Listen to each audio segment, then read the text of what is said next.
সেটাও ভাববার কথা। যেকালে হিন্দু জমিদাররা জমি বিক্রি করতে রাজি হলেন না, সেখানে ভিন্নধর্মী হেস্টি সাহেব জমি ছাড়লেন। মুসলমান ভাইরা ওখানে পীরের দরগা আছে জেনেও আপত্তি তুলল না। সবই জগন্মাতার লীলা, তিনি তো সবার। তাই হবে, না হলে মন্দির তৈরির সময় যে সমস্ত রাজমিস্ত্রি জোগাড়ে সব অভাবী মানুষরা কাজ করলো, প্রাণপাত পরিশ্রম করলো, তাদের অত খাটুনির মধ্যে অত আনন্দ, অত খুশি কি করে আসতো? তুমি ওদের চিনতে পারোনি মথুর। ওরা কেউ রাজমিস্ত্রি বা জোগাড়ে ছিল না, ওরা ভগবানেরই শ্রী অঙ্গ, দেব কারিগর, বিশ্বকর্মার নানা রূপ।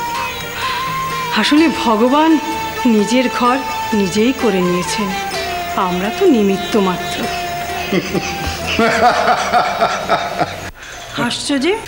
আপনার কথার পিঠে একটা কথা মনে পড়ে গেল, বলবো? বলো। আপনি তো তাও নিমিত্তের দলে পড়েন, কিন্তু আমি কি মা? এ কি বলছো বাবা? আমি যা তুমিও তাই। ঠিক তা নয় মা, আপনি মহানুভব, উদার, তাই আপনি এইরকমভাবে ভাবেন। আমিও অবশ্য আপনার ভাবনা মাথায় নিয়েই চলছিলাম, কিন্তু কদিন ধরে আমার মনটা একটু অন্যরকম হয়েছে। আমি মাঝে মাঝেই খেয়েই হারিয়ে ফেলছি মা। কি বলছো তুমি? আমি নিজের চেহারাটা আরশির মধ্যে স্পষ্ট দেখতে পাই মা। আপনি যা ভাবছেন আমি তা নই। এক এক সময় আমার ভয় করে যে আপনার পুণ্যের তহবিলটা আপনি আমার মতো পাপীর কাছে জমা রেখেছেন। এটা কি ঠিক হচ্ছে? এসব কথা কে বলেছে তোমাকে? তুই? ও মা, আমি বলতে যাব কেন? তাহলে? আমার ভারী বয়েই গেছে বলতে। তবে হ্যাঁ, আমি মাঝে মাঝে ওর মুখের সামনে বড় আরশিটা তুলে ধরি। কেন ছোট? বেশ লাগে গো, ভারী মজা হয় আমার।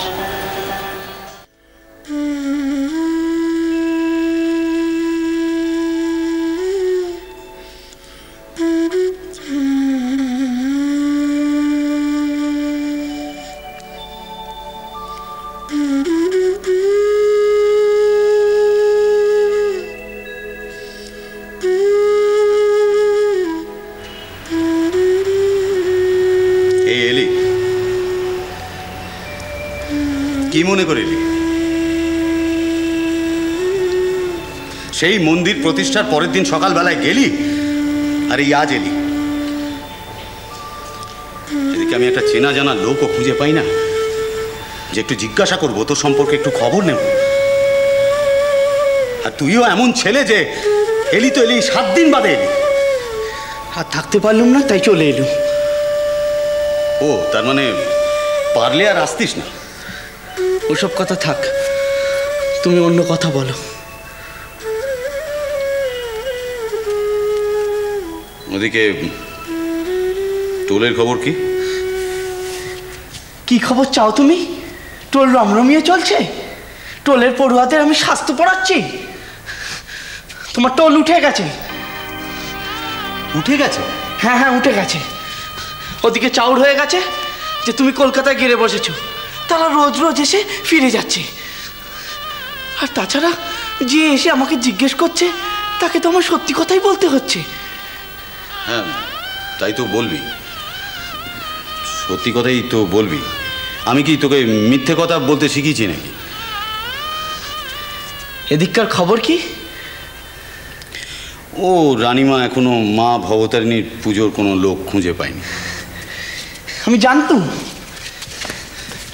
না না, শোন, দেখ, তুই যদি আজও না আসতিস তাহলে এই কাল পরশুর মধ্যে আমি একবার জামাপুকুর যেতাম। কেন? তোকে বলতে, দেখ, রানীমা আমাকে ভীষণ ধরেছে। ওনার ইচ্ছে যে আমি এই মা ভবতারিণীর পুজোর কাজটা পাকাপাকিভাবে নিই।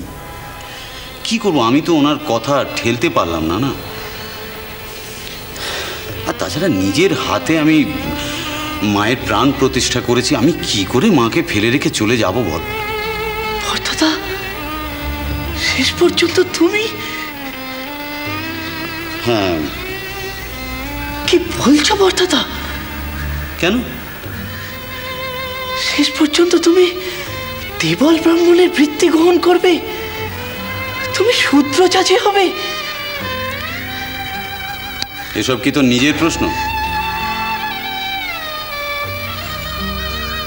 আমি জানতে চাইছি যে এসব কি তোর নিজের প্রশ্ন, তুই নিজের থেকে করছিস নাকি কেউ তোকে শিখিয়ে পড়িয়ে পাঠিয়েছে? কেউ আমাকে শিখিয়ে পড়িয়ে পাঠায়নি। ওদিকে কুলীন ব্রাহ্মণেরা অনেক কথা বলছে।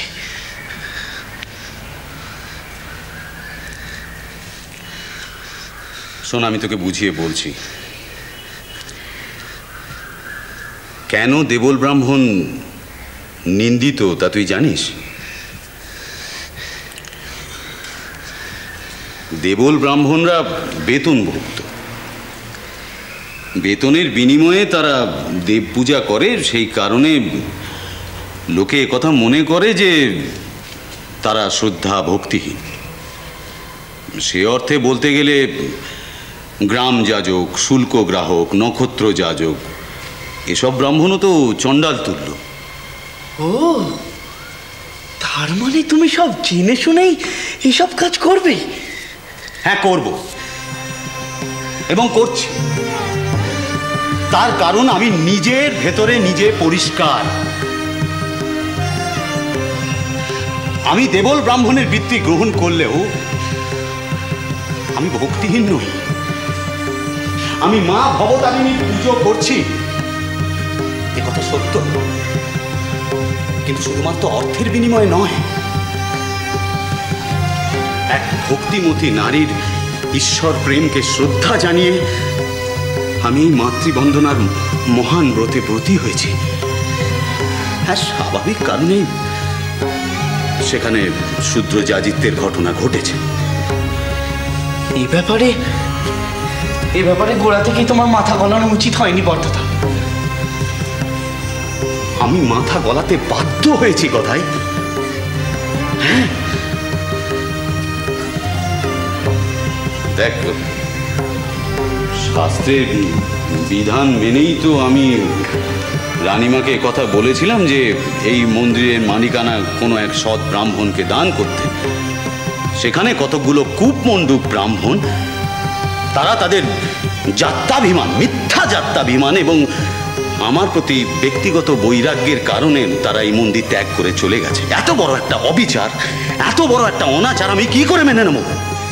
তোমার সঙ্গে কি আমি তর্ক করবো বর্দাদা? আমি তার্কিক না পণ্ডিত? আমি তোকে কোনো তর্ক বা যুক্তি দিতে বলছি না। আমি শুধু একটাই কথা জানতে চাইছি, তুই আমার এই কথাগুলো মানিস না মানিস না? যদি কিছু তুমি মনে না করো তবে আমি বলি। আমি কিছু মনে করব না, তুই বল। আমি তোমার কথা মানতে পারলুম না বর্দাদা।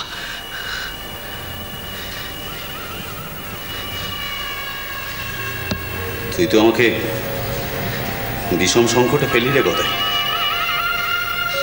আমি নিজের যুক্তিতে যেটাকে নির্দোষ বলে মনে করছি সেটা আমি করতে পারবো না। তারপর যে কাজ করা বা না করার উপর নির্ভর করছে মা ভবতারিণীর পুজো, রানীমার সম্মান। তোমার বিচার তোমার কাছে না, অত সোজা নয়। আমার বিচার আমার কাছে নয়। তাহলে তার কাছে চল। কোথায়? চল, তার কাছে বিচার।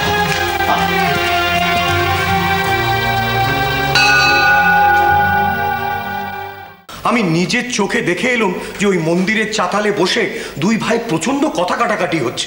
তোর ডান হাতে 10খানা মোড়ক আর বাঁ হাতে 10খানা। এগুলোতে হ্যাঁ লেখা আছে আর এগুলোতে না।